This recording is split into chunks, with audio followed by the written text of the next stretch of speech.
तो अगर आप 9th या फिर 10th क्लास के बच्चे हैं तो आपने अभी से मिड टर्म एग्जाम्स के बारे में सोचना शुरू कर दिया होगा। देखो, मिड टर्म एग्जाम्स कोई फाइनल जजमेंट नहीं है, ये पूरे साल का एक पार्ट है, एक जर्नी का हिस्सा है। फाइनल डेस्टिनेशन तो हमारी ईयर एंड के एग्जाम्स हैं, जिनको आप बोर्ड के एग्जाम भी कह सकते हो। लेकिन क्या इसका मतलब ये है कि हम इन मिड टर्म एग्जाम्स के लिए पढ़े ना, इनको बहुत हल्के में ले? बिल्कुल नहीं। देखो, हाफ ईयरली एग्जाम्स एक चेक पॉइंट होता है। किस चीज का चेक पॉइंट? ये एक्चुअली में आपको ये बताता है कि आप आगे जाके बोर्ड के एग्जाम्स में कैसा परफॉर्म करने वाले हो। बिकॉज अगर आपकी मेहनत उतनी ही रही तो बहुत ज्यादा कुछ बदलने वाला नहीं है, तो भैया उससे आप जजमेंट कर सकते हो। सेकेंडली, आप ये देख सकते हो कि मुझे और किस किस चीजों की इंप्रूवमेंट है बोर्ड के एग्जाम्स में यानी फाइनल एग्जाम्स में बेहतर परफॉर्म करने के लिए। तो अगर आप जितना भी एफर्ट अपने अभी मिड टर्म एग्जाम्स में मारने वाले थे, अगर इस वीडियो को एंड तक देखने के बाद आप 50% ज्यादा एफर्ट भी मारने लग जाओगे, क्योंकि मैं यहां पे आपको देने वाला हूं एक प्रॉपर प्लान।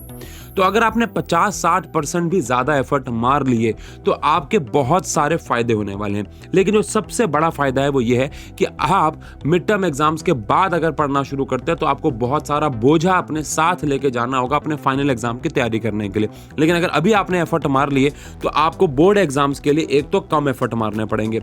सेकेंड सबसे जरूरी चीज, ये जो 20 नंबर होते हैं ना, 80 नंबर का आपका फाइनल एग्जाम हुआ, ये जो 20 नंबर होते हैं ये एक्चुअली में किसके हाथ में होते हैं? क्या ये प्री बोर्ड, मिड टर्म, इन सब से ये मार्क्स मैटर करते हैं? इनके बारे में भी इस वीडियो में बात करने वाला हूं। तो भैया वीडियो को एंड तक जरूर देखना, बिकॉज एक्चुअली में यहाँ पे बात हम मिड टर्म के लिए कर रहे हैं, बट यहाँ ये आपके फाइनल डेस्टिनेशन यानी कि आपके फाइनल एग्जाम्स को भी अफेक्ट कर सकता है। तो चलो अब सीधा मुद्दे पे आते हैं।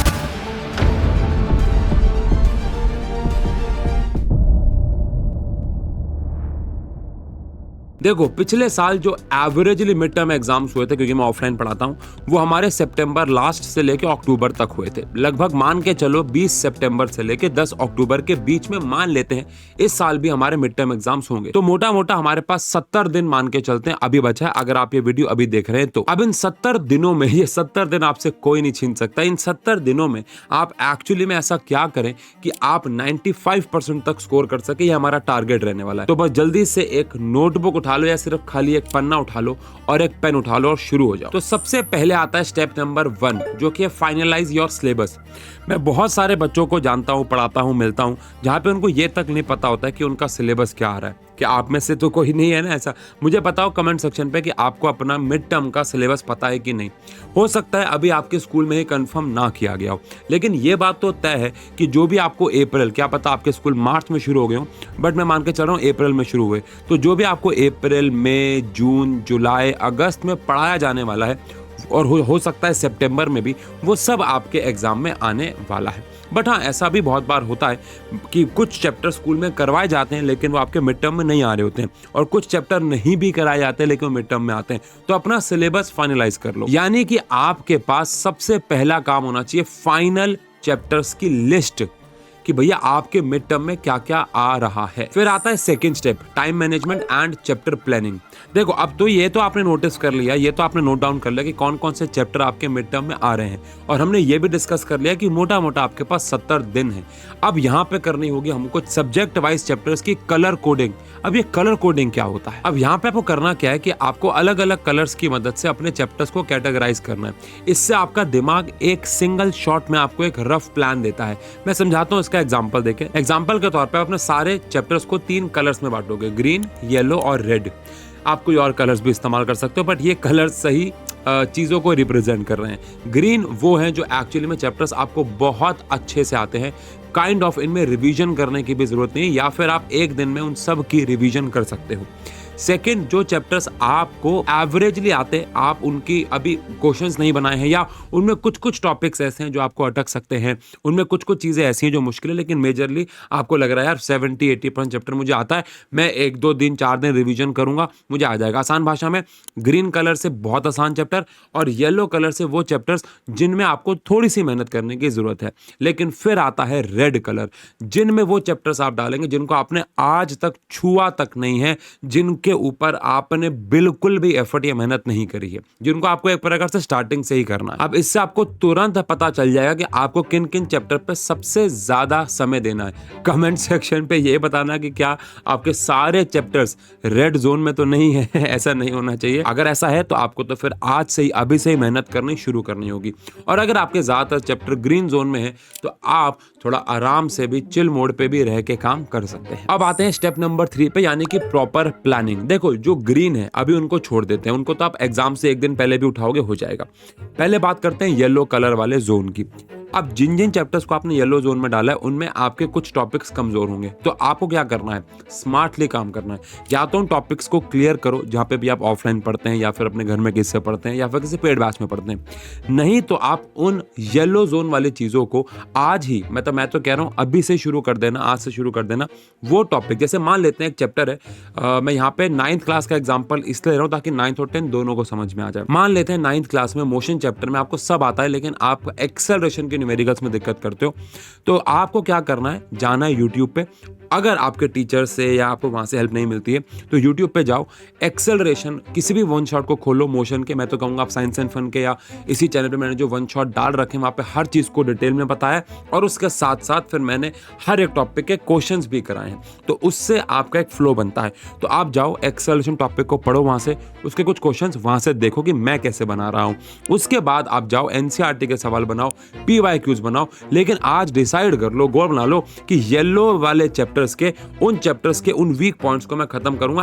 एट लीस्ट आज एक चैप्टर के या 2 चैप्टर के वीक पॉइंट्स को मैं निपटा दूंगा, ताकि वो चैप्टर मेरे ग्रीन जोन में चला जाए। हाँ, और ऐसा नहीं है कि ग्रीन जोन वालों पे आप अभी काम नहीं कर सकते। आपको लग रहा है कि यार अभी आप बहुत रिलैक्स मोड में हो, ज्यादा पढ़ाई का मन नहीं है, तो आप ग्रीन जोन वाले चैप्टर्स के रैंडम क्वेश्चंस को उठा के ट्राई कर सकते हो।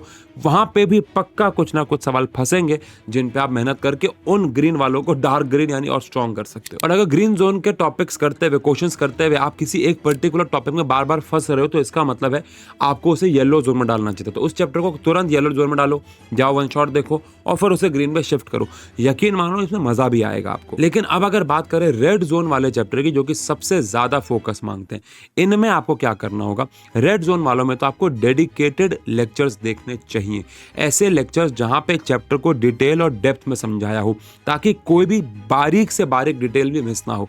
अगेन मैं फिर से कह सकता हूं, इसके लिए आप बैच 2.0 ज्वाइन कर सकते हैं, या फिर कोई भी और पेड बैच ज्वाइन कर सकते हैं। अगर मैं अपने बारे में तो अपने ही बैच को बताऊंगा, तो आप किसी भी पेड बैच को ज्वाइन करें। बैच 2.0 को ज्वाइन करेंगे तो हम फर्स्ट चैप्टर से लाइव पढ़ाना शुरू करेंगे और आपकी हर एक बेसिक डिटेल्स को पूरा करेंगे। नहीं तो आप जहाँ पे भी ऑफलाइन पढ़ रहे हैं वहाँ आप कहीं ज्वाइन करें और उस चैप्टर को बेसिक से शुरुआत करें, या आपके पास किसी पेड बैच के रिकॉर्डेड लेक्चर्स पढ़े जो डेडिकेटेड है, उनको देखें। लेकिन मेरी सलाह ये रहेगी कि उन चैप्टर्स को वन शॉट से अगर आप देख रहे हैं तो एक प्रॉब्लम हो सकती है कि जो बारीक डिटेल्स हैं शायद वो आप मिस ना कर दो। समझ रहे हैं मेरी बात? तो इसलिए जो चैप्टर रेड जोन में उनको डिटेल्ड लेक्चर से पूरा करने की कोशिश करो। सबसे इंपॉर्टेंट बात, जो देख रहे हो उसके हाथ से आपको नोट्स बनाने हैं। खुद के बनाए हुए नोट्स सबसे बेस्ट होते, ताकि वो आपको फाइनल में काम भी आएंगे। और फिर उसके बाद आपको लगे कि वो चैप्टर मेरा येलो जोन में चला गया है, फिर आप उसके एनसीईआरटी के PYQs, extra competency based question बनाओ और देखो कहाँ पे अभी भी कहीं कमजोर है। तो फिर जो टॉपिक कमजोर रह गया उसको चाहे वन शॉट से देख सकते हो और फिर धीरे धीरे उसको ग्रीन जोन पे लेके जाओ। मैथ्स और साइंस में फॉर्मूला चार्ट बनाओ, सामने चिपका दो। जिस चैप्टर में जो फॉर्मूले हैं उनको सामने चिपका दो। साइंस में थ्योरीज के MCQ ज्यादातर बनाओ, जितने MCQs बनाओगे थ्योरी उतनी पक्की होगी, खासकर छोटे छोटे पॉइंट्स। एंड बायोलॉजी में तो ये बहुत ज्यादा इफेक्टिव है। मैथ्स में फॉर्मूले बनाओ और हर एक फॉर्मूले पे कुछ क्वेश्चंस की रोज प्रैक्टिस करो, खासकर उनकी जहां पे आपको मुश्किलें आती है। एनसीईआरटी लाइन बाय लाइन अगर पहले पढ़ रखे, दोबारा पढ़ने की जरूरत नहीं है। एनसीईआरटी के फ्लो चार्ट्स, मतलब एनसीईआरटी के फ्लो चार्ट्स आपको इंटरनेट पे मिल जाएंगे, तो या फिर किसी किताब आपके पास जहाँ पे फ्लो चार्ट हो, फ्लो चार्ट्स के थ्रू चैप्टर को रिवाइज करते रहो। SST में टाइमलाइंस बनाओ, कौन सी चीज कब हुई, डेट्स के लिए एक चार्ट बनाओ जिनको याद कर सको। मैप्स बनाओ, मैप्स को रोज भर के वहां पे चिपकाओ। इंग्लिश हिंदी में ग्रामर की प्रैक्टिस करो, राइटिंग सेक्शन करो। लेकिन ये सारा का सारा काम कुछ भी हो जाए आपको जुलाई और अगस्त तक खत्म करना ही होगा, क्योंकि हमारा सितंबर से शुरू हो जाएगा रिवीजन मोड। अब सितंबर आते ही सबसे पहले आपने जो नोट्स बनाए थे उनसे रिवीजन शुरू कर दो। जो आपने हैंड रिटन बनाए थे रेड जोन वाले, उनके रिवीजन शुरू कर दो। फ्लो चार्ट्स को रिवाइज करते रहो। लेकिन सबसे इंपॉर्टेंट है सैंपल क्वेश्चंस बनाना। देखो, मोस्ट ऑफ दी किताबों में आपको फाइनल ईयर के ही मतलब पूरे सिलेबस के ही सैम्पल पेपर मिलेंगे, सिर्फ हाफ ईयरली के नहीं मिलते, बिकॉज सबका सिलेबस अलग होता है। तो आप कोशिश करो सबसे पहले कि अपने स्कूल से जो लास्ट ईयर के मिड टर्म या हाफ ईयरली एग्जाम से उनके क्वेश्चन पेपर आपको मिल सके। टीचर से रिक्वेस्ट करो कि मिल जाएं, कोई बड़ी बात नहीं है। नहीं मिलते हैं तो आप कंप्लीट सैम्पल पेपर की कोई भी एक किताब खरीद लो, जो कि आपको बाद में भी काम आएगी, अभी भी खरीद सकते हैं, और उसमें से जो आपके चैप्टर्स अभी आ रहे हैं वो क्वेश्चन मार्क कर लो। इससे भी एक थिंकिंग प्रोसेस डेवलप होगा कि ये इस टॉपिक का ये टॉपिक है, ये इस चैप्टर का है, ये जो टॉपिक है इस चैप्टर का है। फिर करने के बाद एक दिन बैठ के ये करो, फिर अगले दिन उसे बनाओ, उन सारे क्वेश्चंस को बनाओ, बिकॉज फॉर्मेट वही रहने वाला है। नंबर ऑफ क्वेश्चंस ऊपर नीचे होंगे लेकिन टाइप ऑफ क्वेश्चंस का फॉर्मेट वही रहने वाला है। इससे बहुत फायदा होगा, एक तो आपकी स्पीड इंप्रूव होगी खासकर हिंदी और इंग्लिश में, एंड सेकेंडली आपको ये भी आइडिया होता रहेगा कि मेरे एग्जाम में कैसे पेपर आ सकते हैं। तो ट्राई करें कि स्कूल के पेपर ले 9th वाले बच्चे, और 10th वाले बच्चे बोर्ड के पेपर भी ले सकते हैं। इससे एक आइडिया होता है कि ये लेवल रहता है, बिकॉज कई स्कूलों में पेपर मुश्किल आता है, कईयों में आसान। तो हो सके तो स्कूल के पेपर ले, बिकॉज ये मिड टर्म है, कोई बोर्ड का एग्जाम नहीं। स्कूल वाले अपने लेवल को खुद सेट करते हैं। और इस साल कॉम्पिटेंसी बेस्ड क्वेश्चन बहुत बढ़ने वाले हैं, तो कॉम्पिटेंसी बेस्ड क्वेश्चन को अपने लेवल पे बहुत अच्छे से करो। 10th क्लास वाले बच्चों को मैं खासकर कहूंगा, क्योंकि मैथ्स के पेपर मुश्किल आया था, कॉम्पिटेंसी बेस पे बहुत ज्यादा ध्यान दो। एक ऐसी किताब खरीदो जिसमें कॉम्पिटेंसी बेस्ड क्वेश्चन काफी ज्यादा हो, बड़ा अच्छी क्वालिटी के हो। एग्जाम्पल के तौर पर विनर सीरीज भी आप ले सकते हैं।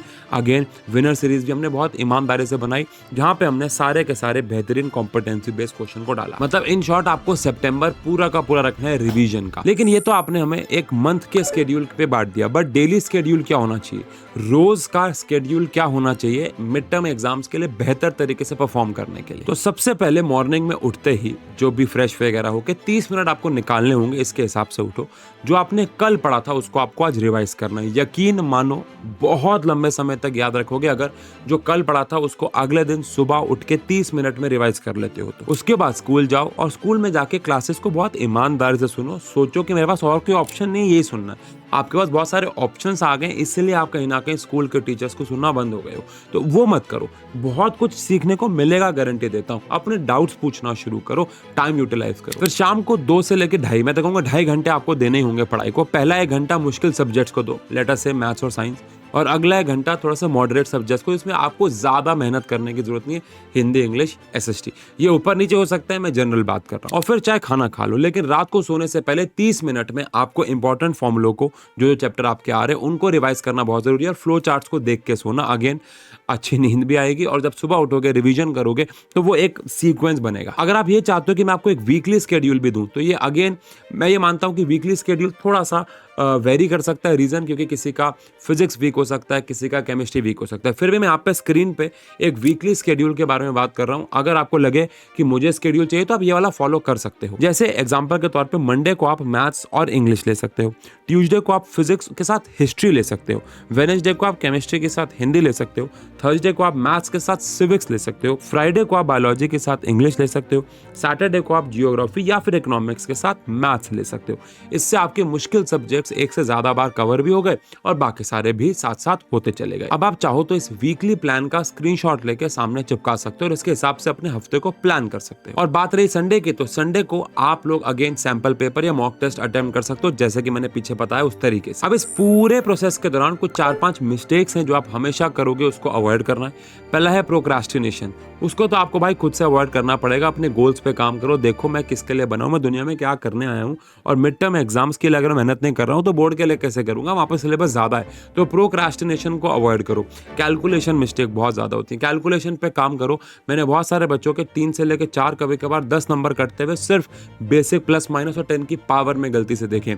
तो कैलकुलेशन पे काम करना शुरू करो। स्किपिंग रिवीजन, कभी भी रिवीजन को स्किप मत करो। आपको लगता है मैंने एक बार चैप्टर पढ़ लिया मुझे आ जाएगा, ऐसा नहीं है। इसी वीडियो के बारे में वीडियो खत्म होने तक मैं आपसे पूछूंगा मैंने क्या क्या बोला, आपको याद तक नहीं होगा। तो इसीलिए रिवीजन को कभी स्किप मत करो। एंड सबसे इंपॉर्टेंट बात, आप टफ टॉपिक से दूर भागते हो, उनसे दूर नहीं भागना है। जिनसे डरते हो उन पे तो बल्कि ज्यादा मेहनत करनी है, क्योंकि जो आसान है उनको फिर भी कहीं ना कहीं आप कर लोगे, लेकिन जो मुश्किल चीजें उनसे दूर नहीं भागना है। इन चीजों पे ध्यान दो। और यहाँ पे जाते जाते ये कहना चाहूंगा, 2 बातें कहना चाहूंगा। पहला, क्या मिड टर्म एग्जाम्स मेरे उन 20 नंबर को अफेक्ट करते हैं? एक बहुत सिंपल सी बात करता हूँ, ये जो 20 नंबर होते हैं ना, ये कहीं ना कहीं टीचर के हाथ में ही है।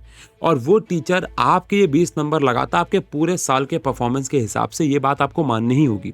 और ऐसा बहुत जगह पे इनडायरेक्टली सीबीएसई ने भी बोला है। वो जो 20 नंबर हैं वो आपके परसेंटेज को कम या ज़्यादा कर सकते हैं, और वो 20 नंबर आपके सब्जेक्ट टीचर के हाथ में, और सब्जेक्ट टीचर आपकी क्या इमेज बना के बैठा है इसके हाथ में। और वो इमेज बनती है इन सब छोटे छोटे यूटीज़, मिड टर्म और जो भी एग्ज़ाम आपके फाइनल एग्ज़ाम के बीच में आ रहे हैं उनसे। तो बेहतर परफॉर्म करना ही होगा। ये 20 नंबर भी अगर अच्छे से स्कोर करने 18, 19 या 20 में से 20 लेने हैं तो। एंड लास्ट में आते थे इतना कहना चाहूँगा कि यार पढ़ाई अपने लिए करो। अगर आप बिना किसी के बोले पढ़ने बैठते हो तो आप दुनिया के 1 से लेकर 2% बच्चों में आ जाते हो जो बिना माँ बाप के बोले पढ़ने बैठते हैं। तो आप आधी रेस तो वैसे ही जीत चुके हो। बस मोटिवेशन लेके आओ। जब भी लो फील करो इंटरनेट पे जाओ, टॉपर्स की कहानियाँ देखो, उन्होंने कैसे पढ़ाई करी ये देखो, मोटिवेशनल स्टोरीज देखो, अच्छा लगेगा। और चीज़ें मुश्किल नहीं है, मुश्किलें आगे होंगी अगर अभी आपने मेहनत नहीं करी तो। बाकी आपको कोई भी मदद हमसे चाहिए तो कमेंट सेक्शन पे ज़रूर बताना। बैच 2.0 का लिंक भी नीचे मिल जाएगा।